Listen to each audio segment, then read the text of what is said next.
maybe some of the things you guys have seen on the ghost hunting stuff. So can you guys see me in that camera? Yep, absolutely. Okay, so I'm orange and red and all that stuff, and there's blue around me. A little bit of purple. Yep.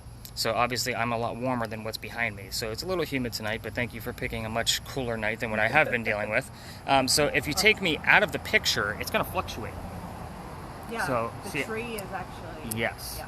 So it's going to take whatever's inside the screen and inside the lens. It does not see 3D objects. It only sees temperature.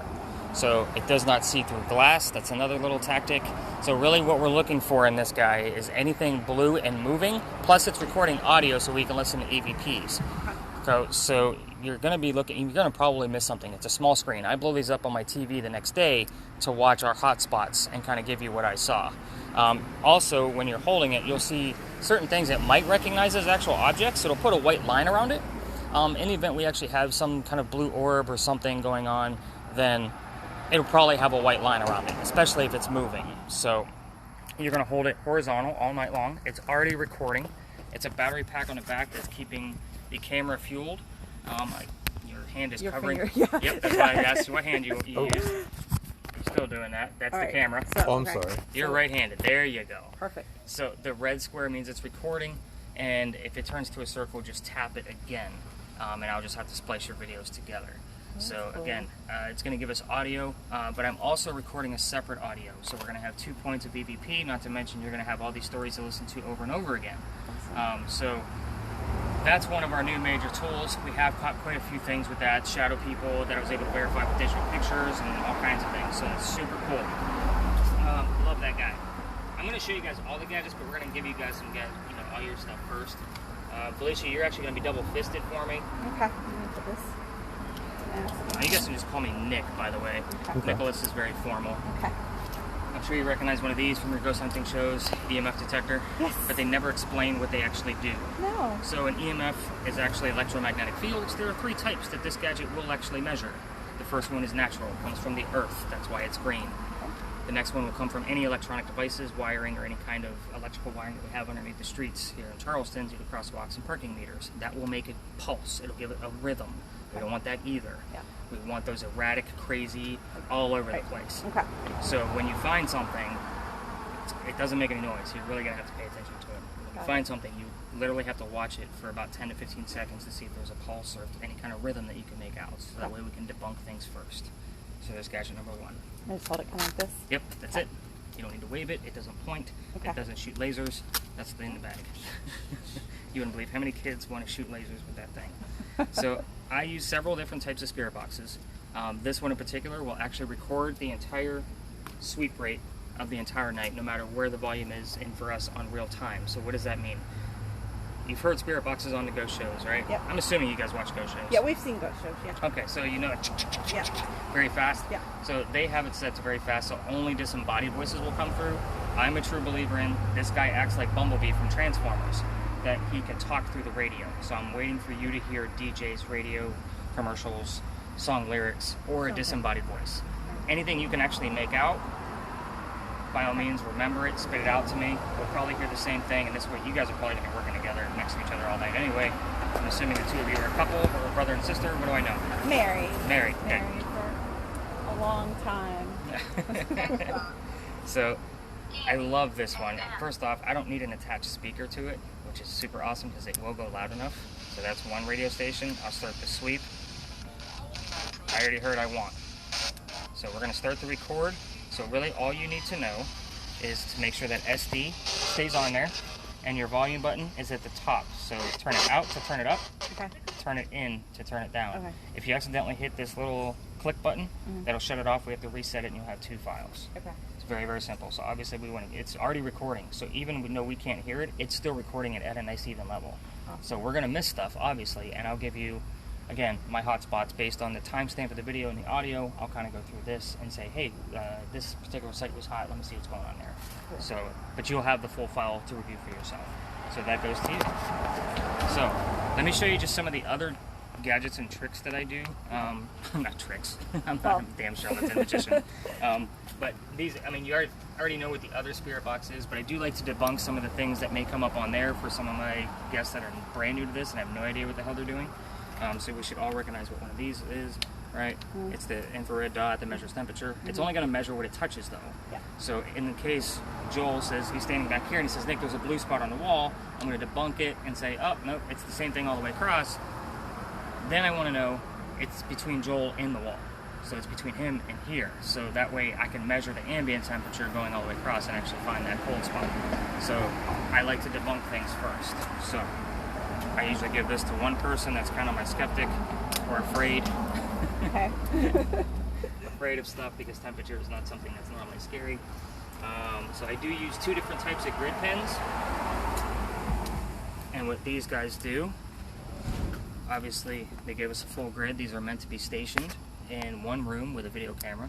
But the cool thing about this is it's actually going to help us see things we don't normally see. They are lasers, so I'm usually very careful about who I give them to because it will shoot super far. But I normally demonstrate with a plume of smoke. Like I'll blow smoke through it and kind of show you like what it's actually going to look like. So that's one that I kind of keep handy just in case we get things that are going a little weird. And then I use this guy. This is new to the tour, about 2 months. I haven't caught anything with it yet, but it actually gives us squares instead of just dots. Why do I want squares? Because let's say something actually stops here, or we capture it on video or a picture, and then take that picture and put it in 3D software, and we'll have a full 3D view of everything that we caught. Again, lasers, they go super far. This one's a little bit more faint than the green, but and it's got a toggle switch on it, which is nice. It's a little easier to hold. So again, haven't caught anything with this one yet, but the green one I have, which is super nice. I do use a digital camera. I'll give that to one person. Of course, try not to give it to teenagers because they don't know what it is, because it's a simple point and shoot. And then again, I have an SP7 with an external spirit box. Those are the ones you see on TV, but it doesn't record. I'd rather give you guys some data back. Oh yeah, absolutely. It's really cool. And then I use a couple tools on my phone. So I do have a backup EMF in case your battery's drained. Okay. So it actually works, it's just not as sensitive. I do use a digital spirit box that will actually give us the word in the center, and it'll also give us the list of words to save. Wow. So I'm going to clear that out from the last tour. I want to say they had like 57 words. 20% of this is the only thing that's legitimate. The other 80% is absolute bullshit. Pardon the language. It's fake. It's meant to be a game and a They're hoax. very colorful. So it's the closest thing, without spending $500 for an Ovilus 5, that I could get to bringing it to the tour, and it does bring quite a bit of evidence for us. Last but not least, I do use a reverse spirit box. So this guy's a little different. It takes those same FM stations, they're not synced, by the way, and it'll flip them backwards. The reason why I'm going to play it for you is because you're going to hear it on your audio, because this is my way that I communicate. I have both of those spirit boxes open at the same time. In the event something comes through forward, I know I was meant to hear it, especially if it was a direct answer, an intelligent answer to the question I was asking. So I'm going to give you just what this sounds like.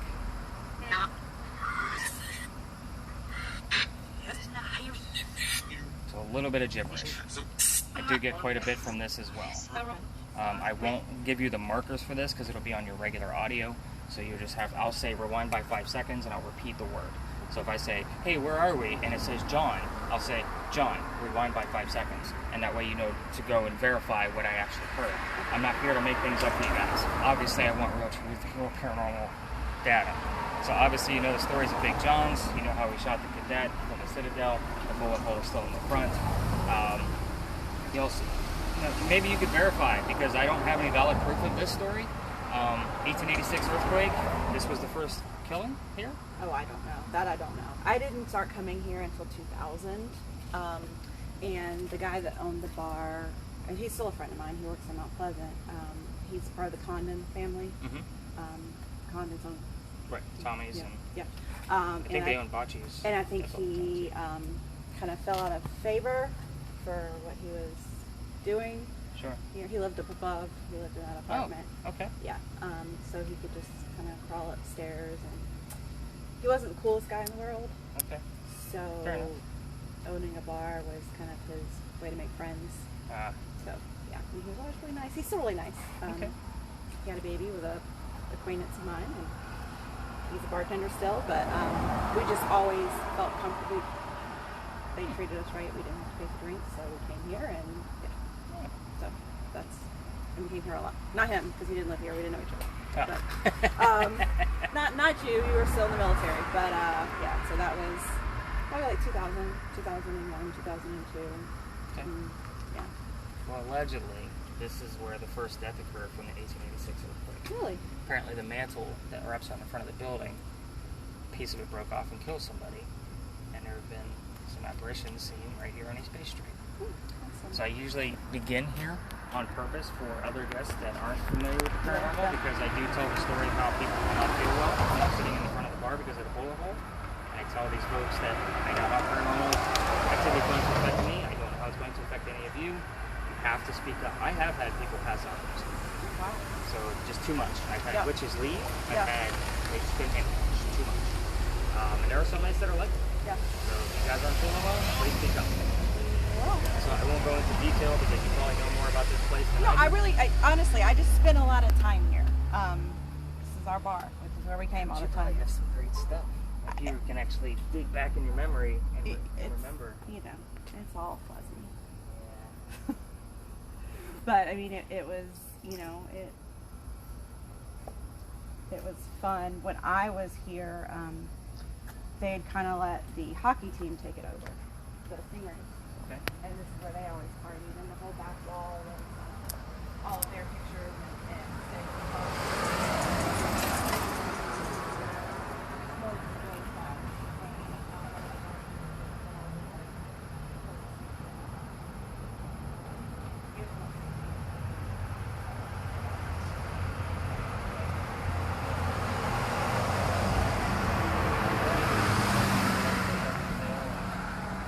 Some banks will give me that business. Yeah.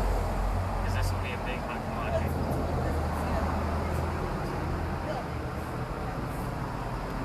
So again, it'll be a grading studio for me when it's closed. Yeah. And my wife, who does all my graphic design and design everything for Stores in the Cemetery, she also does photography. So my groups will go and take a photo shoot against the green screen. She'll put the background in, and it'll be like the thrill ride photo. Yeah. Plus she does photo restoration, so she has that business. And then again, we'll rent out the upstairs as a hotel. It'll be $500 a night.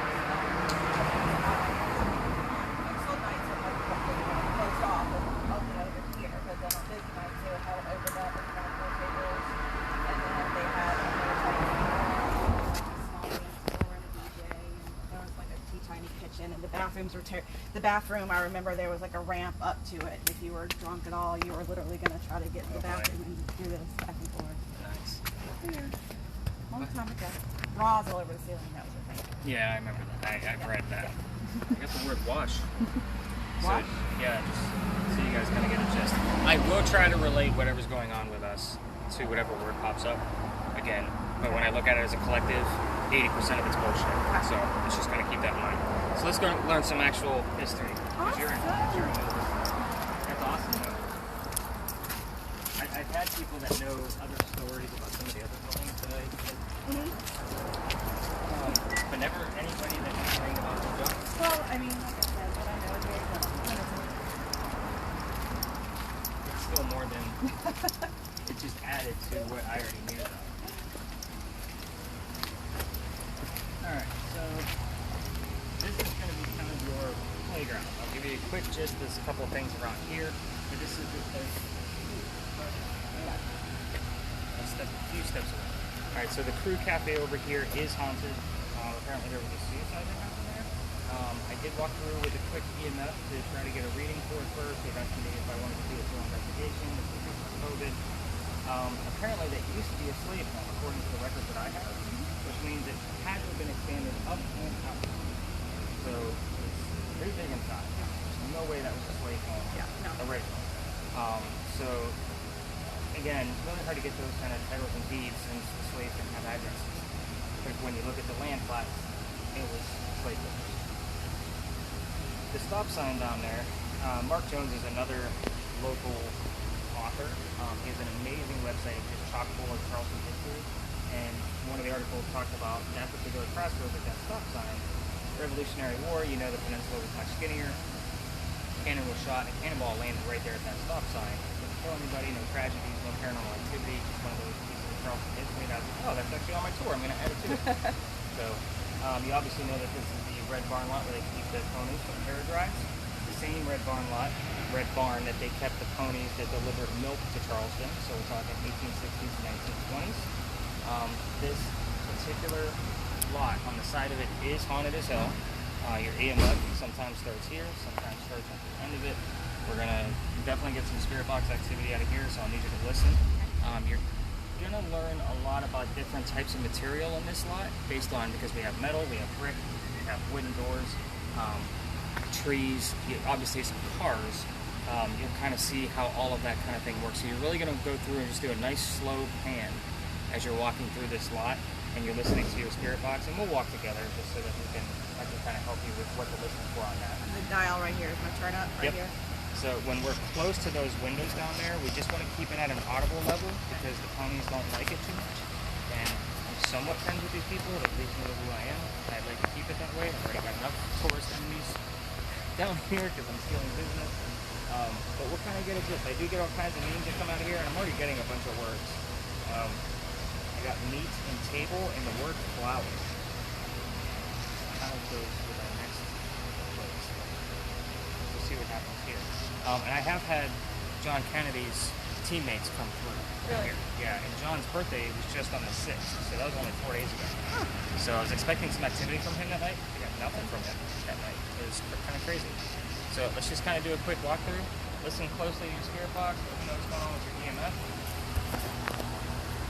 I see a couple little blips coming already, but nothing too drastic. Joel, I normally give that camera to the quietest person on the tour. And so far you're proving that correct. I was just looking at it, brother. Alright, definitely. So, guessing there's probably like something under the... It's a sewer. Okay.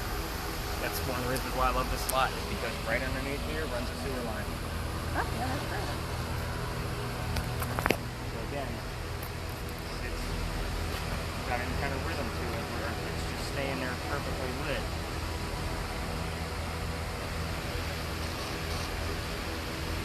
So just keep in mind too, in EMF is kind of like a sound wave. So it would literally have to be relatively close or strong enough to emanate to make that thing go off. So that box over there, most people try to bump me with that box. If you go up to that box, it's barely going to give you an orange. Barely. The pole over there, you literally have to be right next to it for it to go up to orange. So there's nothing that's going to make it go up to orange way out here. Okay. I mean, we get a lot of reds out of here too sometimes. It just depends.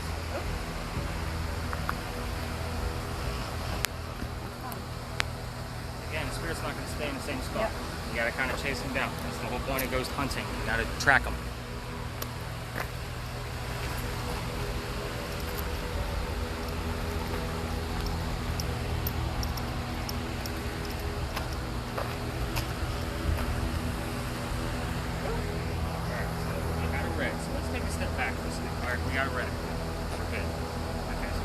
Make sure it's not my watch or cell phone influencing anything. Go ahead and turn your spirit box up a little bit. So we're going to start a quick question and answer type session. What I normally do is stay away from yes and no questions, and then I'll ask questions. It's perfectly fine because they got the fans going. So I'm going to ask a simple question, and then if I don't get an answer, after about 20 seconds, I ask the same question again, or maybe rephrase it. I do that for about 2 minutes. So I'll make a quick alarm go off.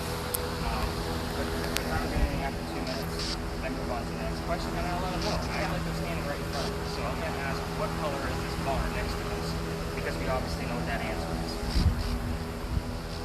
So I literally want you to kind of go through that. And I'm going to go ask the same questions to my spirit box away from you. So just kind of stay here only because I know you've got something going on. You kind of get a gist. Again, nice slow pans all the way around if you want to watch what she's doing. That might help with the audio too.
I heard he's here on mine. I asked if they were talking about me, and if so, they needed to say what my name is. I didn't hear it. I kind of seen your EMF was going a little crazy, so I came back over. Yeah.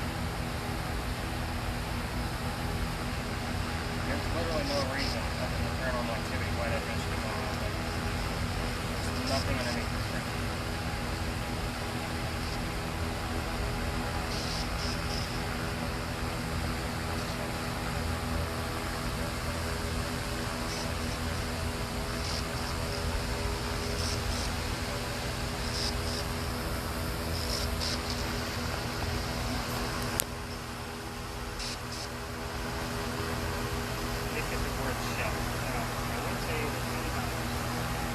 The words that will come through and things like that are pertinent to the people that are either on the tour or on stuff. Yeah, those are the nice words that take place. So, like, warning, going crack, calories. I had one that last week that was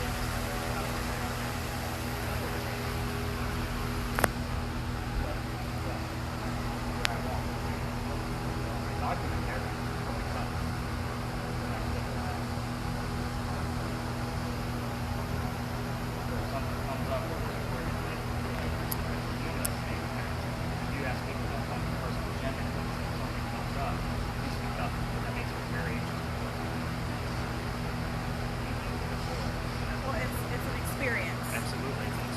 Seeing anything on there? Okay. Well, and you get to be a cameraman. No worries. It's going to be hard to stare at that. I normally can only watch that for about 30 minutes at a time, just because it does start to mess with your eyes a little bit. Same thing with the spirit box recordings. I can usually go about 25 to 30 minutes on there, because after so much white noise, I can't take it anymore. And that full investigation I did for that memorial in Pennsylvania, I literally had to go in 30-minute spurts. It was an hour and a half. Because it just, you start to hear extra things that aren't really there. You start imagining. Yep. Yeah. So I broke away and had to go back and forth between all the different things that are recorded. Now that's a rhythm to me. See how steady it is? That to me is a rhythm. So there's something obviously influencing it, but that little red dot, now look, when I come over, it goes away. Wow. So if we have somebody actually with us, can you step away from this device and make it go to green? Hold it as still as possible. Step away from it. You got to step away and back away from it and make it go to green. All the way down to green. Step away.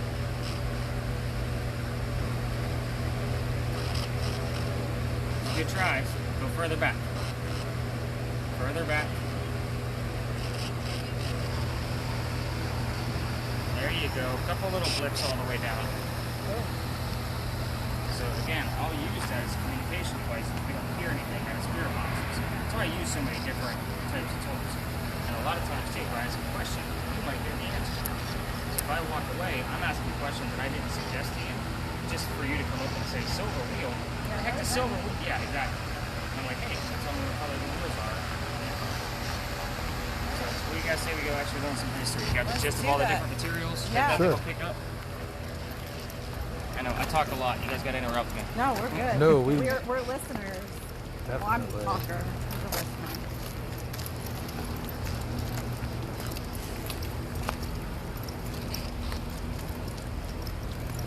It's just weird. When I get a group of 10 and they're all listeners, I have no idea how it's going.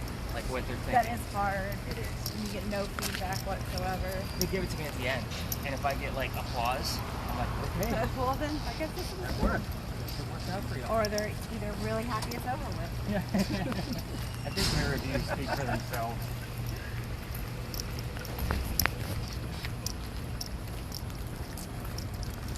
Alright, I promise we're not going to be in parking lot all night. It needs to be a parking lot. It's a really cool bar. Yep, smaller bar. Actually, before that, it was a marathon. Okay, tell me. It was a wine bar. Okay. They did like wine and tapas really before it was kind of cool. And then they did food and beverage nights on Sunday. Okay. So like everybody from every single bar around town came in, and it was just everybody that worked in the bars and Nice. ate cheap food and things. But yeah, that's what it used to be. Did you know what it was originally? Well, I know this lot was owned by a lady that owned the home on Battery, but I think she's dead now. She has to be dead because the people that own Carriage Company took care of her. Further back. Like, all right. Just wanted to see how far back you knew. I grew up coming here, but I always remember this building being here. So it was originally the home of Charles and Eliza Pinckney. Oh wow. Okay. So we're talking 1750 to 1780s, roughly. Charles and Eliza had a son named Charles and a nephew named Charles. The son and the nephew were signers of our Constitution. The son was raised here. So obviously that's super important to Charleston. And it is a line, so we'll have to just be mindful of it. But I like to talk about Eliza because the big history here, and I usually talk about Molly Darcy's because apparently there was a full apparition of a woman that was seen in there. But apparently it was Eliza's aunt that used to come to visit often.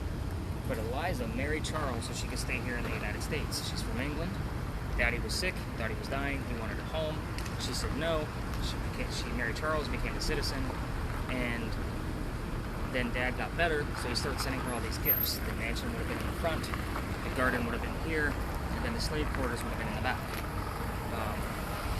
So one of those gifts that he happened to send over was an indigo plant. So indigo, obviously, the plant that makes blue dye, that creates blue for our blue jeans, that we still use today, was actually started right here. Then they had to move it to a cash crop farm over at State Farm in Mount Pleasant. And then, what was that? I'm so sorry. Oh, I usually talk about the Jeff Goldblum episode that where he hit on denim. You can actually see what indigo looks like. But Eliza, what design? A lot of things there's a lot of great questions that come out of here because there's a lot of cool facts about Eliza. Oh, she was also the businesswoman that sold all the indigo to the leaders overseas. We're talking the 1760s. There was no such thing. Yeah, exactly. There's no such thing as a businesswoman. So, with all that being said, Eliza was the second wife named Eliza Charles, back to back. Okay. Look at your EMF. Again, nothing in here. The wiring here is wiring along the wall, but it's dead. And that light is blinking behind you, and a lot of times your EMF will actually go in sync with whatever that light is doing. If you ever hold up your EMF like you're going to take a selfie, it should go in somewhat in sync. Yep. She'd freeze off if you were to actually see. So, Eliza had 4 children, only one was a daughter. I will tell you that the last one was but I did get the month October twice because that was her husband's birth month and death month. So it was not ironic that I had October twice. But you could try to find out what your daughter's name was. You can ask how old Eliza was when she died, where she's buried, and it's actually in your home state, sir. So it's a city in Pennsylvania. I'll give you that much. And what she died from. So she likes to tell us all of those answers, or you can just ask her what happened to the house. So this is an area where I kind of like to do my own little private session for you guys because she does like to speak directly to me, and she's very vocal. Okay. So by all means, explore the lot as much as you can. You'll learn a lot about thermodynamics in here too, Joel, just with all the cars and the different types of gravel. Cool deal. Some of these spots that are going to be muddier, they're going to be blue versus the red. They're wet.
Eliza, I've switched devices. I need you to tell me what happened to the house.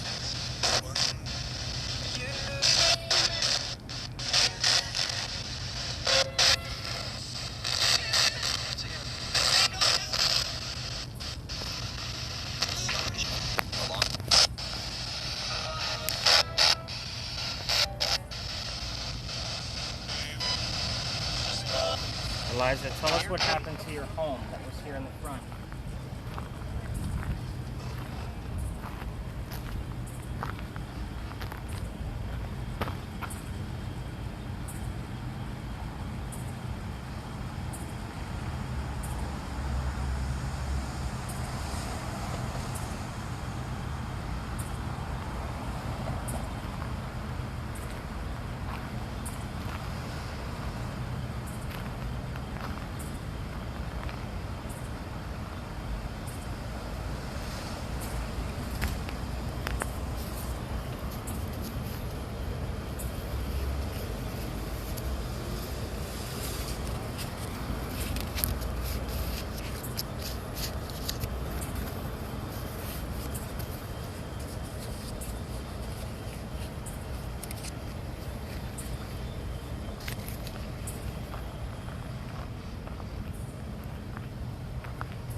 So a couple of things that I asked while I was up there. I asked what happened to the house. She didn't tell me. Lately, she's been telling me, and it's been on several occasions. It blew up, but it caught on fire. And I usually go to that corner because it was on the second floor just above it. There are pictures to verify that. So I did get her daughter's name, which I haven't heard. I've seen it on the digital spirit box, but I haven't seen. There it is. Cancer is how she died. She did give me the word window, but I was like what window do you want me to look at right now? But I'll take cancer. Like, that's pretty definitive. She died of cancer at the age of 70 in Philadelphia. But her daughter's name was Harriet. So the fact that I can hear Harriet coming out of my reverse spirit box is pretty definitive. Yeah. So definitely pay attention to your audio, because I do give you all those rewind by 5 seconds. There's a lot of them in there. But yeah, she just kept chatting, and then I asked her how many of us there were. She gave me the number 7. I said, no, try again. I figured she was going after her age. But I said, how many of us are here? Don't include me. And I heard the number 3. Don't include me. Yeah. I was waiting for the number 2. Yeah. Because it's easy to use. So obviously you got a good gist of how thermodynamics works in here. So cars will project heat downwards. And if there was a car here, like if you took just this car right here and the space next to it, obviously the space next to it is going to be blue. So those are the kinds of things I have to debunk ahead of time, just to kind of give you guys a good gist of what's actually happening. So we're going to go up East Bay. We're going to walk up to Lodge Alley. You know where that is? Kind of. Okay. It's just the 3 of us, so we won't get lost. But some of those places up there could be a little heavier as far as traffic, so there might be a masked up area. I probably won't pull mine out until I see it's working. So let's go up to Lodge Alley and see if we can capture it. EMF's going to go crazy for the parking meters, so don't get excited while we're walking. Alright. And it's usually kind of a good free time for you guys to ask me anything you want to about what other things you thought, what words have I seen, what books. I get all kinds of things. So feel free to ask me. What are your thoughts on the museum in Las Vegas? That Vegas museum? Yes. I want to go, and until I go, I can't make a speculation about it. I am a fan of the theatrics of that show, so I do love his drama, and my daughter and I watch it, and my oldest daughter and I used to watch it together quite often just for the theatrics. Now granted, I'm sure some of the stuff that they are capturing is legit. I can't stop not shaking kind of mess. Yeah. Like, it does happen, but not every time you're in front of the camera. Yeah. So you can knock it off. We get it. And with Nick Roth coming out and actually proclaiming that most of that stuff is false, it's, again, I think when I started this, it was more like, I don't want to be that Vegas. Yeah. I don't want to be that type of dramatic, theatrical, whatever. This is about, hey, let's go tell you guys some stories and see what's up. It's about putting those clues together. I'm really excited about the word camera. I think that's pretty big. Of course, all the things like hear them verify, hear them here.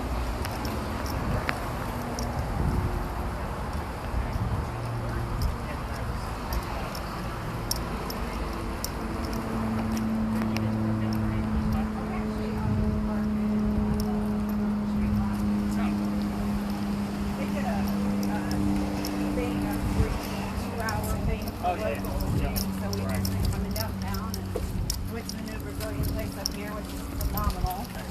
It's so good. Well, he ended the vlog episode, so I tried to make this a circle as spot as possible, which is actually going to work out for you guys because it's really close to that lot. Well, we're fine walking wherever. So, What do you guys do for a living? I'm a property manager. Okay. Where at? The Palms in West Ashley. If you come into a port, you could probably find a lot there. We've been there since the 60s. Several deaths, suicides, murders, all that kind of good stuff. What do you do? I used to work on airplanes, Okay. so now I really don't do anything. Home from Iraq in January, and you act like you don't do anything. I mean, I tend to the house, but You do a lot. that's about it. I applied for grad school yesterday, the day before, so I might. We'll see. Maybe go back to school What field? just for aviation. Okay. So my wife's ex-husband is actually an airplane mechanic. The company he's working for now, he's up in Myrtle Beach, airplane there. So it's funny, she actually flew to Pennsylvania this morning to go to the airport. And we were in July. Really? They don't do that. I've flown a couple of times. It's one of those things where my anxiety and epilepsy kicks in together, and forget it, it's a done deal. I'm not in a good state at all. I've probably got about 4,000 or 5,000 hours. He was a crew chief. He flew with all the he was in the military. So he's pretty much everywhere in the whole entire world. Air Force? Yeah, I was in the Air Force for 10 years.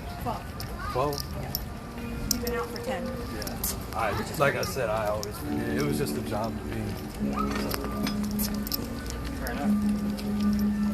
It wasn't a bad time. So I'm obviously a big advocate for school. I actually reapplied for my PhD program in 2 months Cool deal. after I finished up my master's. It'll actually allow me to pick my dissertation, so obviously it'll be on the paranormal. So when I'm done, I'll be a doctor of ghosts. Awesome. Right? Like, what a title. She would be a doctor of ghosts. I would love to be a doctor of ghosts. The Madame. With the blog and podcast, if you really do this, it actually all puts me in my field.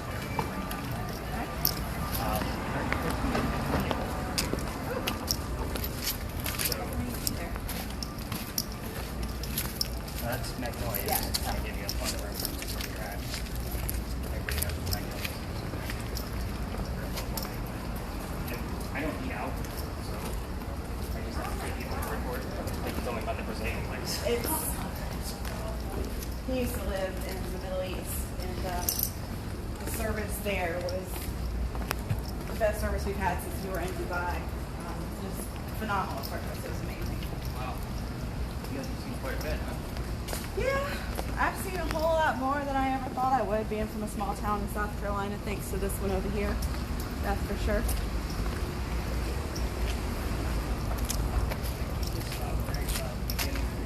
Obviously, this is Lodge Alley.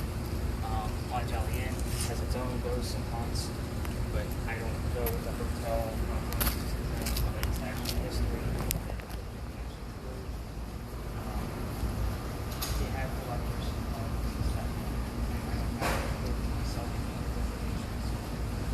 this place, I used to tell the stories when I worked with my psychic on the beach, where I was going to tell them out here. And I started back there. There was so much happening. This used to be a place where people lived. I have a full roster of residents, people that used to live here. So when I get names, I have one guy in particular that shows up all the time. His name just pops up. And it's not from one specific device or another, it's always this one. Huh. It's the same one every time. And his name is Benjamin. He lived here in 1801. And then sometimes his buddy John, who lived here in the same year, his name will pop up too. But the Masons used to meet here. They figured out that the folks that lived here, based on an archaeological dig, were of the lower class. So they found silverware, tools, architecture, marble, and that's part of shadow figure in here. Up there on the cap wall. And another member of those mentors taking pictures, trying to see match full shadows. And the current imaging of somebody in yellow all down next to John's wall. So that just tells me that the person yellow is cooler. And I think they were an actual person, their face, their skin, but they're yellow as well. So I was kind of so that kind of verified that. So this is an interesting place. I'm getting to play with that. And it did not look like this. Looking at the bricks, you can see that the bricks were probably in this building was probably put up around the 1990s, around 1800s or so. I don't know the exact date. But again, these people's houses, they used to hang out right here on these bricks that we're seeing. These are the original bricks. So, back in 1785, 1789, these bricks were made out of clay, and the water was obviously that way. So the stench coming in from the low tide and all of those things, it was probably horrible to live in. It was so hot. I mean, it's not even that much today. It was getting higher. As the temperature go up a little bit when we came down here, did you happen to notice it went up a few degrees? It usually does. Well, it's just weird because the breeze, I think. Oh, from Because I feel like there's getting a breeze, and I think it might be cool and stuff. We have the sewer line here, but a couple of those buildings over there like have those little air conditioning vents in the ground. It's kind of like when you walk around Charleston, you feel the cold air coming up on your feet. Yeah. It has some of those up there, but again, we're gonna walk through this slowly. Obviously, there's St. Philip's Church and off in the distance. When I have small groups like this, I can usually take you guys to my extra locations, but we don't have time. So you guys we're gonna go to a couple extra, probably some stories you guys already know, but just the retelling of them. You know, honestly, I've lived here and I've vacationed for my whole life, and I've never walked down this alley.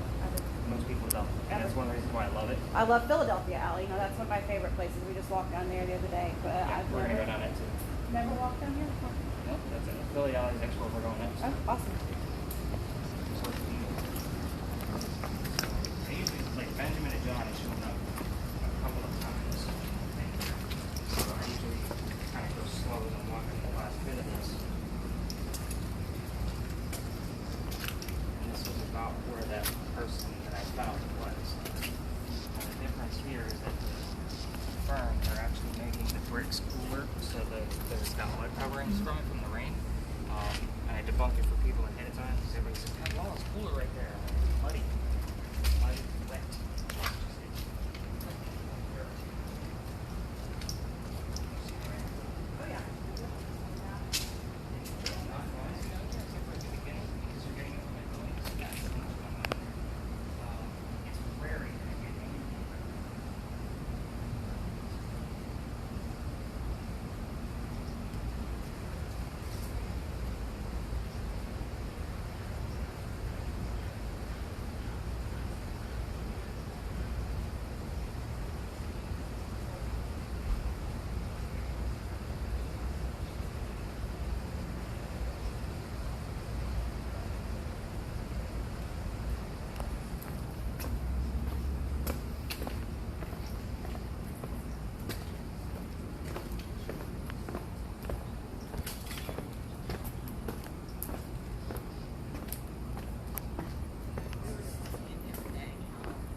bother you guys at all? I think you can do whatever you like. He's a jewel addict. So, I actually, my wife converted me to this little guy. I normally carried one of the big monsters. This thing packs actually more of a punch than the bigger ones. So, this is actually a shortcut to Philly Alley. Did you guys know that? Yep. Okay. I usually tell the story through some of the extra cool little tidbits down here, most people don't talk about. But I tell the story out here because there's so many eruptions on the course coming through. And as you know, this is one of my favorite places too.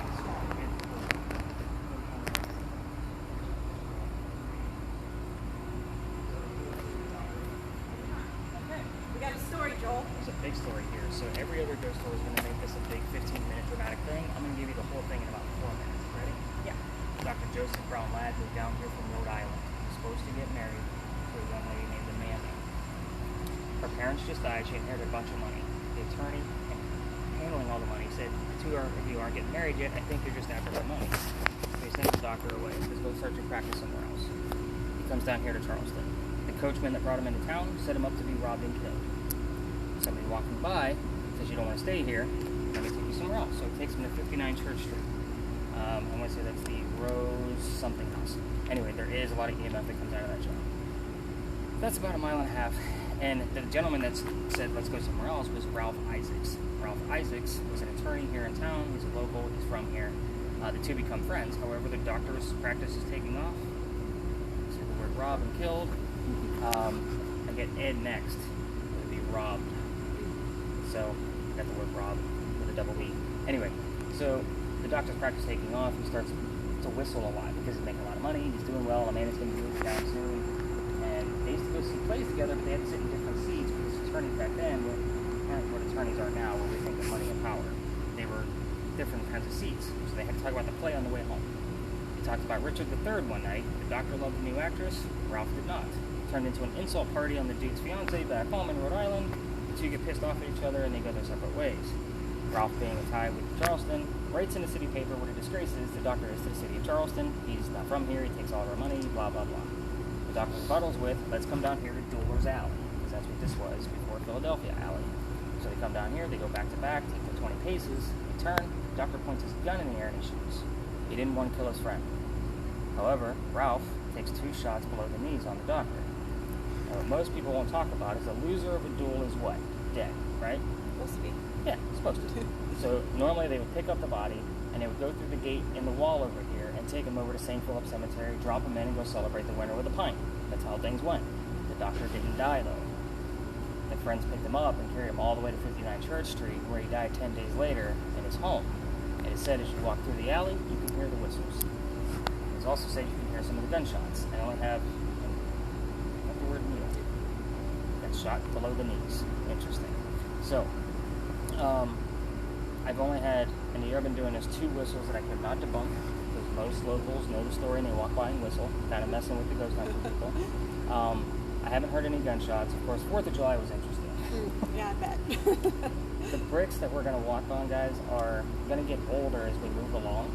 And I'll be honest, we're actually going to go out this way and go check out a few stories up there and come back through here. All right, cool. But when we actually walk by, that's when we're going to really listen to your audio for those whistles. But the bricks at the end are sun-dried by slave children.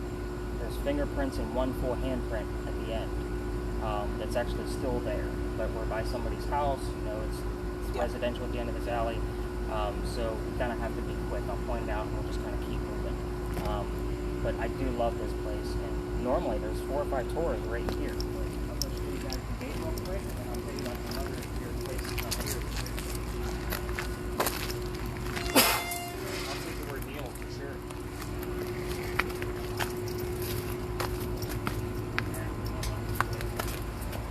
You ever notice that it sounds just like this during the daytime too? Yeah, it's Always this quiet. Yep. and I just don't go around and have quiet places or parks or things like that. There's the gate. The gate wasn't there, but this hole in the wall was. So, That's where they were just and taking none of her. your other tours even know what this gate is about.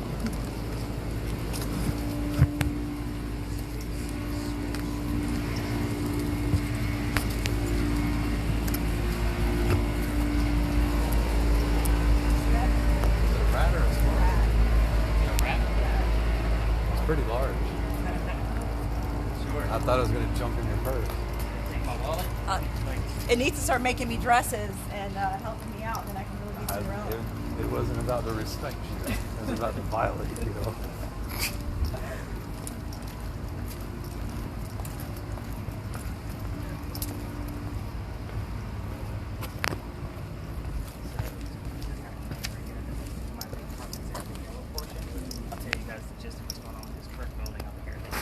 Yeah. You know, bocces, Yes. everything's in the brown in there, blah, blah, blah. That would be my other location to put my store. Because it's so close to the market, I can still rent out the upstairs. But again, we're talking about $2.4 million. What it is. Great, really gorgeous apartments up there. I know back in the day, I'm sure they're still doing it. I have actually read some accounts of the people that used to live there on Reddit. Interesting stories of how the doors wouldn't stay open, things would move around, the mirror, it fell off the wall. Because the word wine. I'm sure they serve it pretty good. Yeah. Not wine.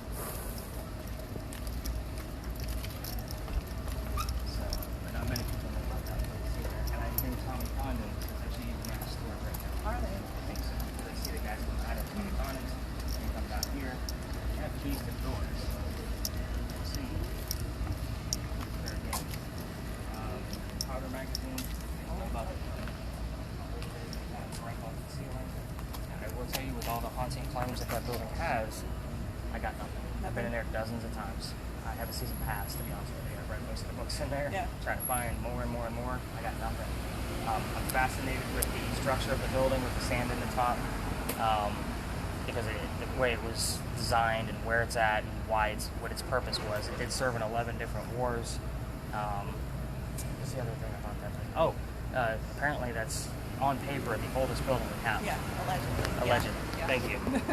So, do you know what the oldest one is? No, The Pink House by 1 year. really. But it's not on record. So, they're actually up in the cemetery, but I'll get started with the story now. So, the sign up there, do you guys know about the sign?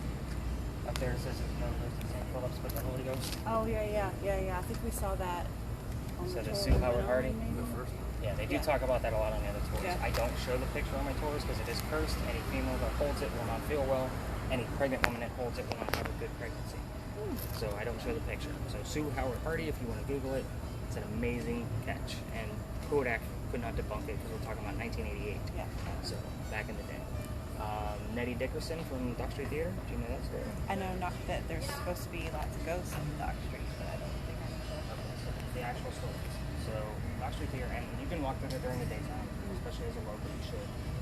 I've done plenty, like they let me wave my EMF and spirit box and stuff around, and I've gotten some, but nothing drastic enough to deem it haunted.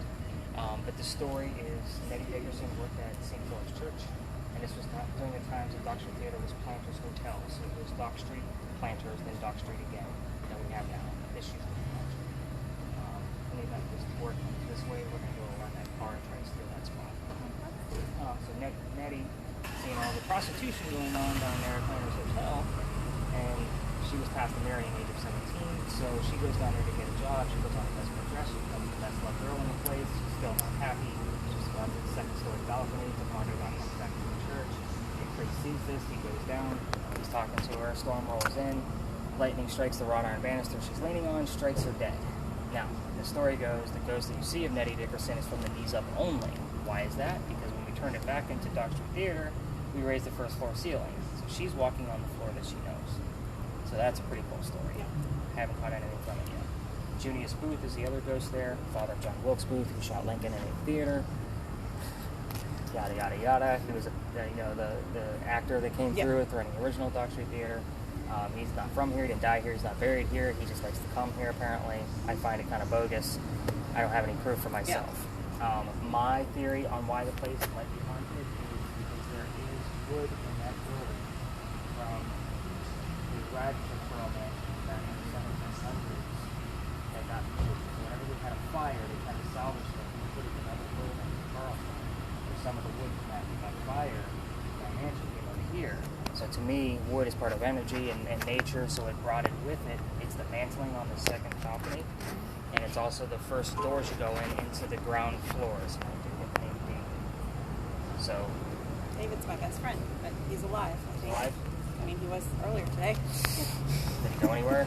Sorry, it's too close to 9/11, and I just did all that research. Yeah, no, he. If I had to guess what David did today, he sat on the couch like he does every day. So Okay. fingers crossed. Oh, and you know about the Pirate House? So the Pirate House is on the western side of the cemetery, right past it. You can actually see the gas lights outside the house. Somebody still lives there. But that's apparently where Blackbeard's been coming on the ships. Blackbeard is staying back and on the ships. And flying women. There's also a tunnel underground from the Pirate House all the way up to Dr. Theater. Now, they actually just filled that in back in the 1990s. So Oh, wow. the tunnel is legit. That's a legit story. Imagine it's pretty full of water. Depends. Depends on how they. Like if it was Yeah. dirt, yes, it's probably was filled with water quite a bit. But if it's not dirt, maybe concrete or something else, God knows what that is. We're walking to Philadelphia. That's awesome. You guys know a lot of these stories, so I can brief them up. I don't. Yeah, I mean, I lived here, and like I said, we did one tour. I don't even really remember any of the stories really of the tour for so long. You know, we met in George Washington Park, and that's about it. Oh, wow.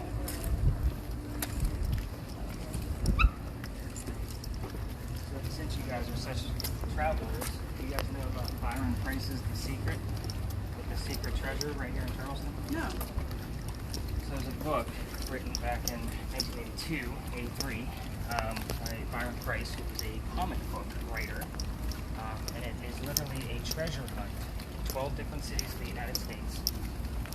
Oh yeah, the gemstones Yes. of animals and butterflies. My mom was big into that. Really? Yeah, I think I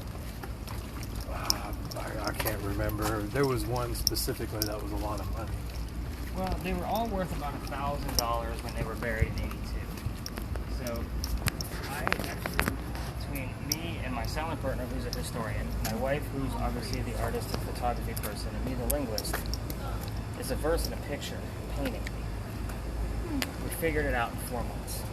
Wow. So I made this giant PowerPoint presentation, about 50 pages, and I had to present it to all these different committees in Charleston. They gave me the permission to dig. However, that was back in February, and in March, COVID hit us pretty hard. So I've been sitting on my hands, waiting for them to, because there's with all the commotion going on down here with the Calhoun Monument, and that's, I'll be honest, that's part of my puzzle. You know how pissed off I was? I was watching the news in the middle of the night, they're ripping that guy down off the wall. Oh, I was pissed. So mad. I was emailing my contact. I'm like, dude, because what's going to happen is, like, once, because they're going to allow me to probe first. I'm allowed to probe in my area, because I literally have it down to a 1 foot by 1 foot square foot spot. Oh, wow. Like, it's mathematical. Like, there's no getting away from it. Between that, they're going to allow me to probe as much as I want around it in case I'm a little off. If I find it, I'm just going to take it, I'm going to write a book, and then I'm going to do a tour in the daytime and charge $50 a head to all those thousands of people that are coming through Charleston and want to know about it. So they'll have to either buy my book for $40 or take a tour with me for $50. So What was the Aona one that was here? the lion. So the lion's in the I don't painting. know anything about this, but You should. I was born in 81. I don't really. But this book, it became famous again in like 2000 or Like 2016. Yeah, it was late. It Because, was real late. well, when was I in Afghanistan? Civilian. 2012. 2010. Only 3 out of the 12 have been found. So when he says it became popular again, they just found number 3 last year. Because the book because my mom bought the book, and then I bought something online, and there was the page, is what he was saying. Because there's like text written in the frame of the picture, and then there's just like weird things that supposedly you can like put some numbers together and get coordinates. And it's really neat. Huh. We'll look at it. Why don't you tell me cool stuff I like know this? about like Honestly, the one that was out. I mean, in the, I'm older than you, and I didn't hear about this until my silent partner sends me an email one day, and he says, "Hey, you put clues together all night, every night. This looks like it's right up your alley." So I start diving in. I'm like, dude, you can't. I just quit my job. My tours aren't up to, like, you realize what you just did. I'm going to drive my wife crazy. And it's exactly what happened. I mean, I was literally day in and day out. When Just I pick obsessed. up, obsessed until, 4 months, day in and day out. I'm I'm reading all the blogs and reading everybody else's And then solutions. the treasure chest that those like 3 people died in the Rockies. I think it was found last year or the year before. No, that was actually that was just a few months The ago. Vern, or what was his name? Forrest Fenn. Yeah, that one was super cool. Yeah. I used to read that one all the time. I need to know this. Oh my god. Everybody knew about it. Yeah, so that was the Forrest Fenn one. He just died a few days ago. Oh, did he? Yep, I just read about it because I belong to all the secret Facebook groups. So I do check it every day to make sure nobody's knowing what I'm actually up to, because my theory is completely different. Oh yeah, way off. They're not even using the same home for Charleston. So I mean, I'm literally way off the cuff. Super. Well, I did a couple podcast episodes on it. So kind of give you the gist and the story behind it. But yeah, I was super Is any of that obsessed. stuff on YouTube that you do for that? No. Okay. What I did do, because I was trying to make a quick buck, was I had like a Patreon page called Buy Me a Coffee, and bonus episodes were going to that. So if people were really interested, because it is a little off the cuff of what Stories in a Cemetery, the podcast is about, with haunted locations. Yeah. So it's kind of like, let me separate this, make people drop a buck, and they can Yeah. have all the episodes. So that was kind of my skinny there. Yeah, I'll show you all that stuff. My mom probably still has the original book. She'll send it to you. She'd get pissed off. She couldn't Oh. figure out none of that. It's pretty difficult. Because right when you think you find stuff, when you actually look like a county map and then you grid it, it's like it doesn't even make sense, and you got to start all over. And the verses are so vague, it could literally go to any city. And they don't tell you which verse goes to which. But Follow the water that ends at the brown. Right. Yeah. And shit like that. well, I'll get back to here. The cities. So they tell you what cities. No, No. No. Gotta figure out the nothing. painting. So you really want to start at the painting. The Okay. paintings will kind of give you the gist. Most of them will have a map in it in some way, or coordinates, like what he said. So if you could figure out the coordinates, and like for Charleston, it's pretty prominent. There's a map of the peninsula with the surrounding islands around it. I mean, it's So you can. it's not like yeah. any mistake. Yeah, there's no mistake that the painting Well, is if you don't know Charleston. what you're looking at. Well, we would know it. Right. Because we know what it looks like. Got it. But you literally start there, and then there's been so much research done. If you start diving into other people's research too much, you get lost in it, because then all of a sudden everything makes sense. Yeah. And I looked at all of the other theories, and I said, you know what, screw this. And I just started from scratch. I went with the verse I felt strongest about, based on the word choices and the tenses of the words, and the way some of them lined up with other words, because again, I'm a linguist. I got to look at things in structures and fragments. So that's how I put it all together.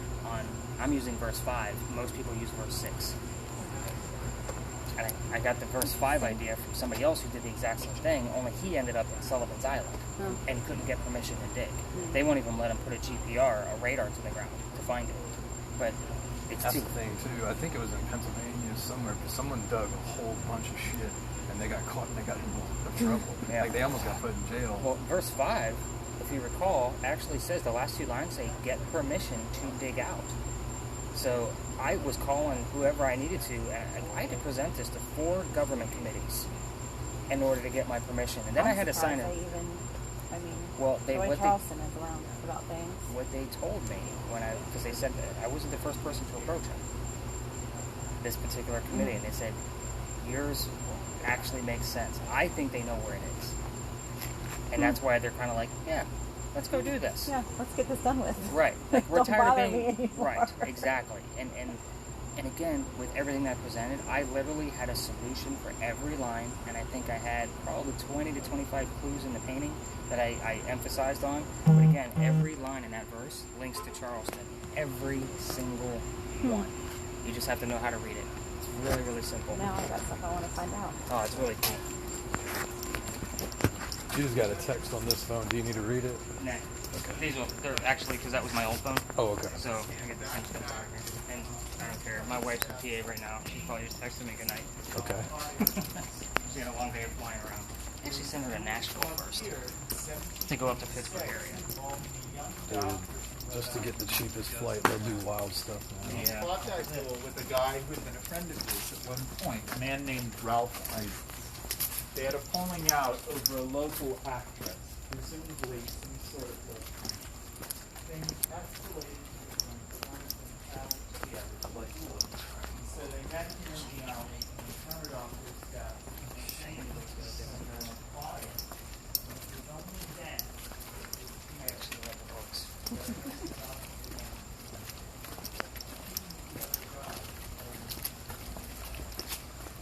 Yeah. Brian sent me that. You can't do this stuff to me, man. So you just start to notice some of the fingerprints in here. You get more and more as you keep going. You can spot them out.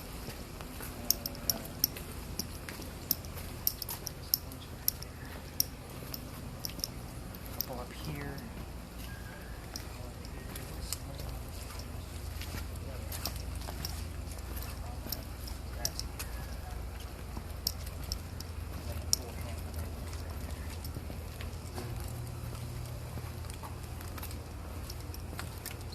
I'm excited about the word Neil.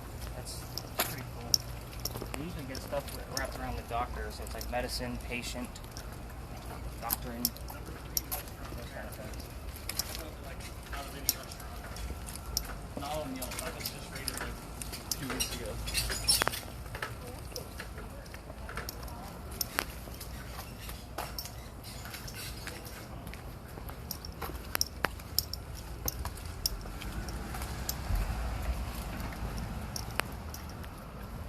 Yeah, there's people on the Facebook group for that.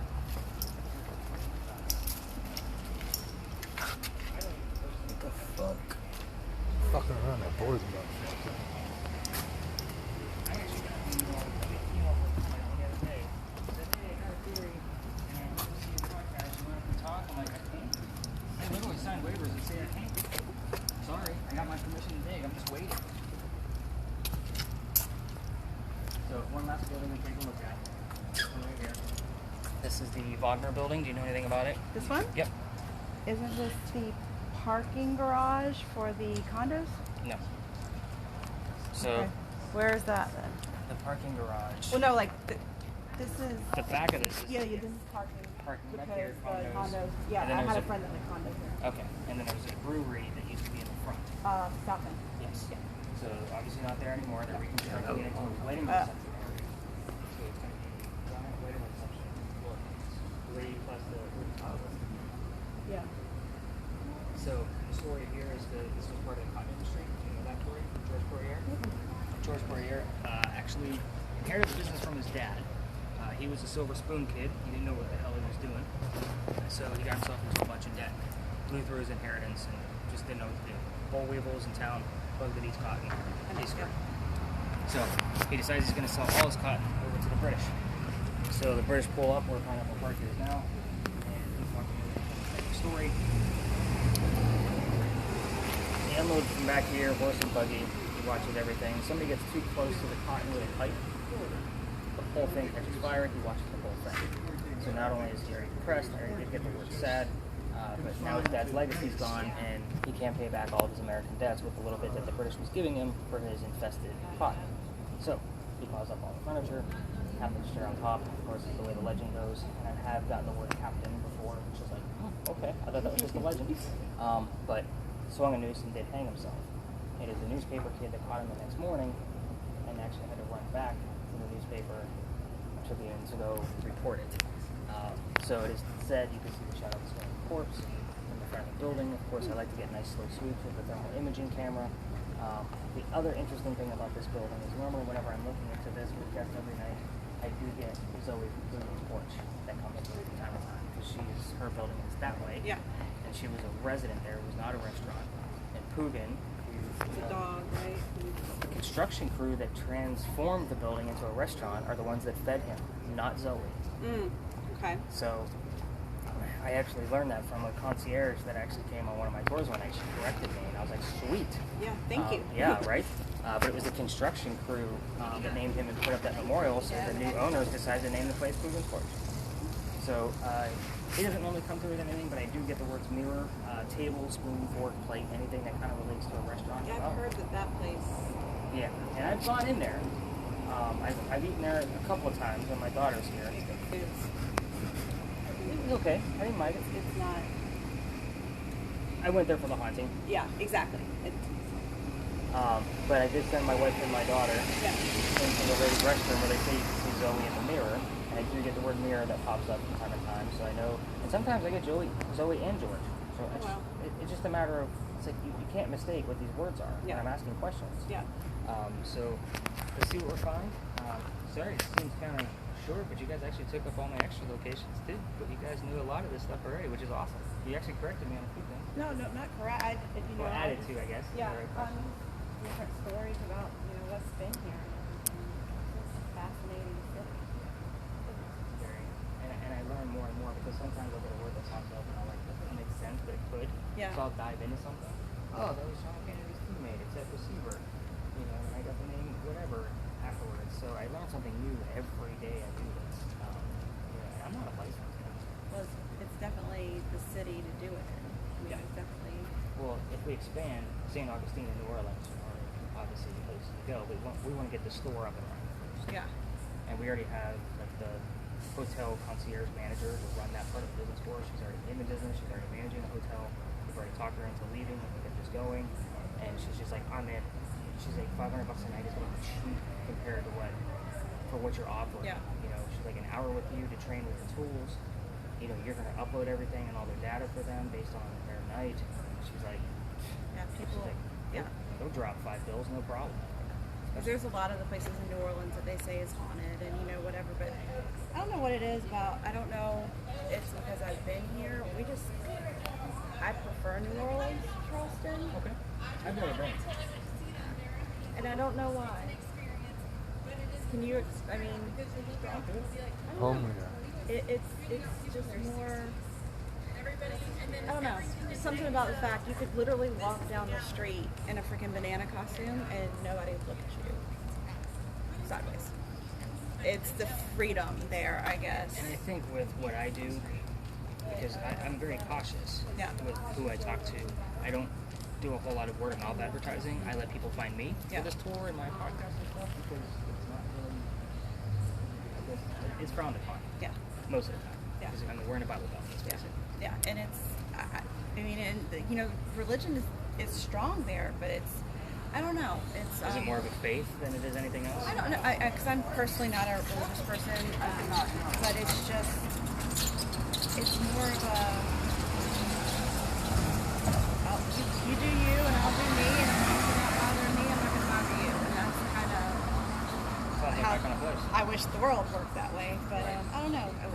Maybe it's because I've been here so long. I don't know, but in New Orleans we'll just walk and explore and just go, and we rarely do that here because, well, actually we've done it more since COVID because I know it sucks for you guys, but for a local it makes living here tolerable again. Yeah. Well, I drove Uber Eats. I mean, I wasn't. Yeah. I actually did $30 an hour driving That's Uber. awesome. I mean, I Yeah. still drive Uber like 5-10 hours a week just in Yeah. case my Friday and Saturday doesn't fill up. I gotta eat too. Yeah. So, and again, that's a 6-figure income to do this. So it's like I gotta make it up somewhere. It's just, I mean, we would try to come downtown for things, and like we tried to come down for a German festival during Christmas, and I went to every parking garage down there I knew, and you couldn't find anywhere to park. And if you have a city that's supposed to be so great, but you can't enjoy it when you live here, then what kind of city is it? I don't know. Well, I mean, look how many people are still flocking. Well, I mean, that's why I have a job. I mean, that's what I do. I rent people places to live, but I don't see the draw anymore. The luster is gone for me. The history's here. The history's awesome, and I'm a history person, and that's great. But it's just, the traffic and the taxes and what we You're pay. an adult now. Well, yeah, and what we pay for houses Yeah, that's ridiculous. compared to what we would pay for a house anywhere else. Oh yeah, It's, my house in Ohio, $50,000, and I had a Exactly. 4-story home. it's we have just a normal brick ranch, and what it is here, it's not worth We're it. getting ready to build on Cane Bay. You don't have to call me. But yeah, I mean, there's no infrastructure here. It floods. I mean, they don't do anything for any other part of the city except downtown because that's the moneymaker. But West Ashley is falling into the water. I mean, our house floods and nobody does anything. And it gets, So my wife is disabled, so we live in an apartment in Somerville now, and it's beyond ghetto. It's gone great. We've been there for 3 years.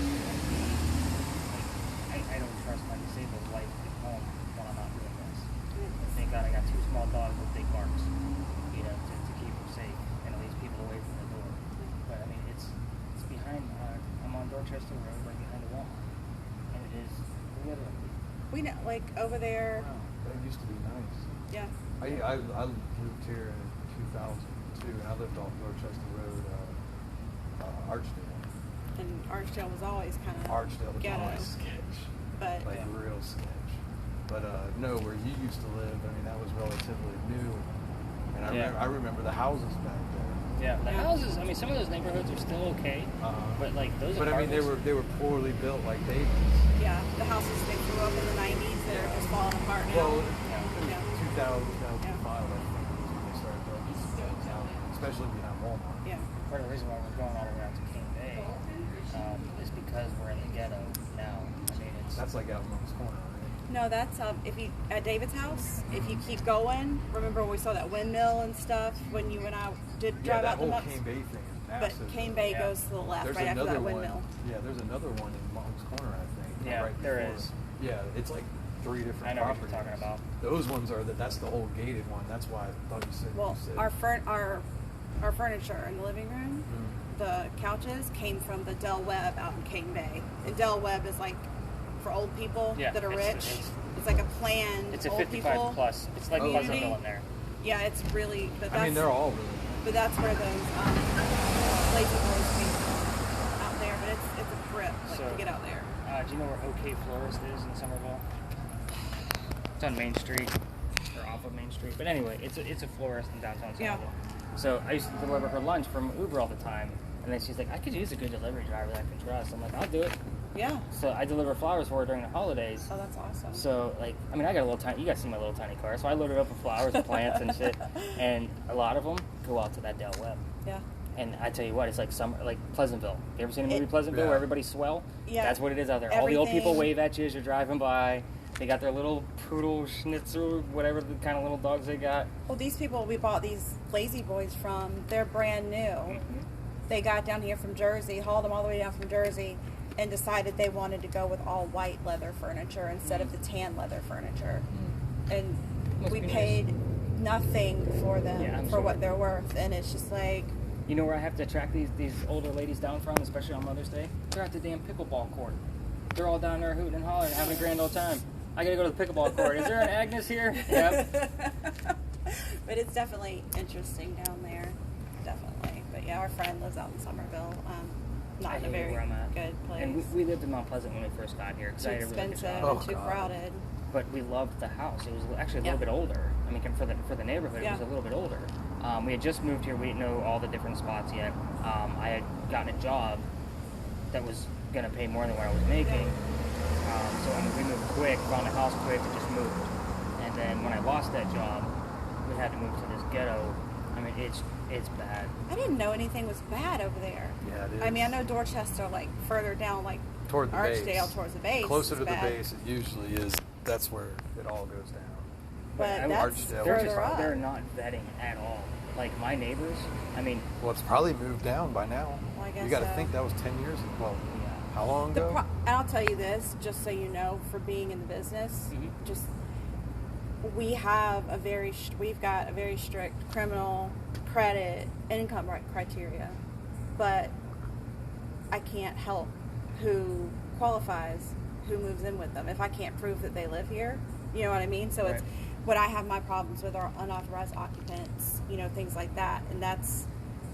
People doing the sneaky peek. Yeah, and people are They know that and they people can't are get, like, so they pay a friend to live there. yeah, I mean it's and that's what I have a problem with, and they're taking more and more power away from us as landlords to be able to Yeah. enforce the lease. Like if I call the cops for pot smoking because it bothers other people, the cops are like, yeah, we can't do anything about it. But then the residents come to me, well, you have to do something about it.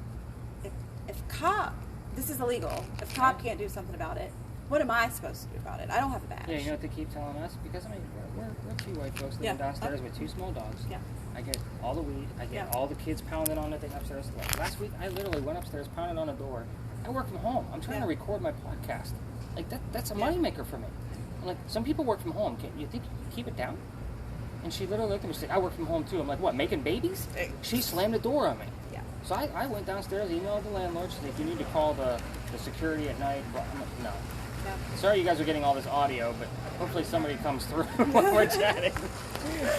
Let's go check out the front of this building. Yeah. And then actually, because if this all King Bay, because we're working with E.R. Horton, actually does fall out, because I do have my skepticism on my wife is all actually, yep, we're going to get this done. Like, I'm still skeptic because I've never lived a pipe dream before. I'll take your card just in case, if you have friends or whatever. Express. And I didn't watch the scare box. I have a whole list of words. Probably stop talking. Be quiet. Leave it alone. I pretty much asked these guys to see how much it's there. Zoe or George? All right, Zoe or George?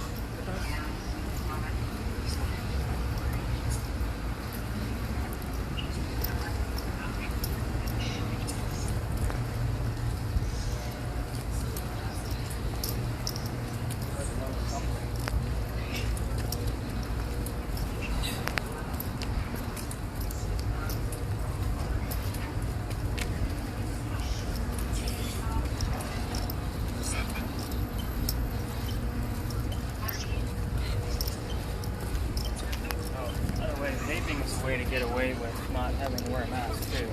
I've learned that loophole. So if you have anything in your hand, they're not going to say anything to you. So you have to slow down, or you have to take a hit. It's like, We see almost nobody wear masks. So wondering around if we haven't seen anybody get in trouble for it. actually, the government today. Although Mount Pleasant was going to get rid of their mask mandate. Yeah, they kind of went for an upward today. So, again, I just kind of, one of the other things weird about this building, sometimes you guys see how like there's a white stone at the very top that moves up to the peak, Yeah. and then there's that white stone about 5 feet below it. Yeah. Sometimes there's a 30-degree difference there. Really?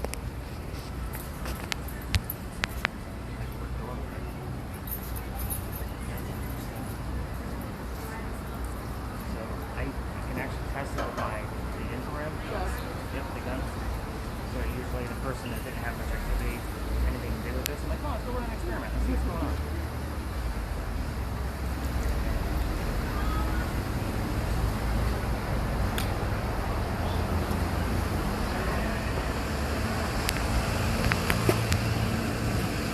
What kind of difference did you see? Could you tell?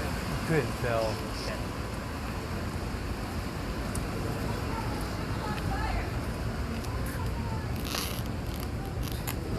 Theatrics. Yep. So that up there is 64.5 degrees.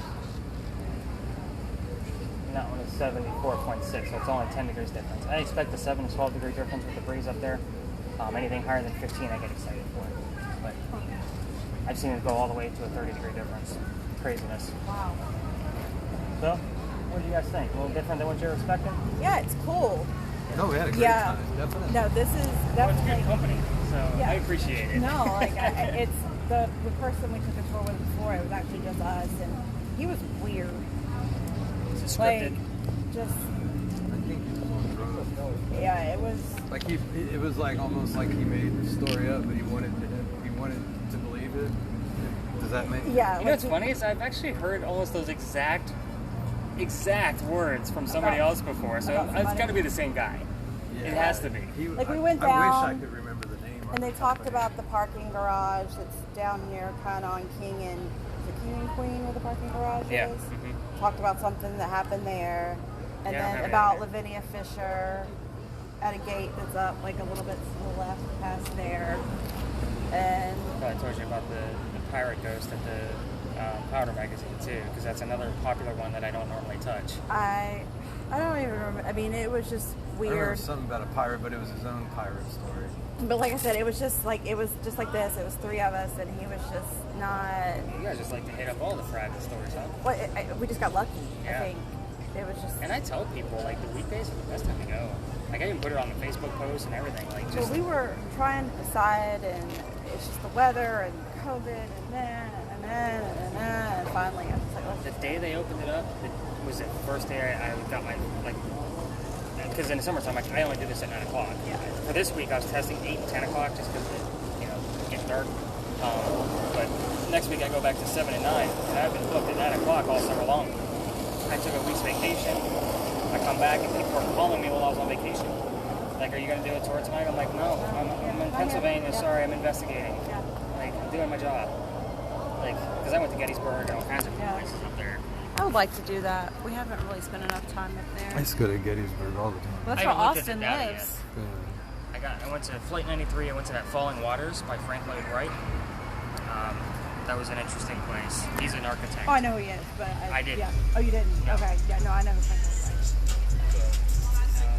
I'll take those gadgets from you, and then I'll upload everything, and then I'll text you in the morning to make sure you're still recording. Good deal, man. Just saved me a bunch of work.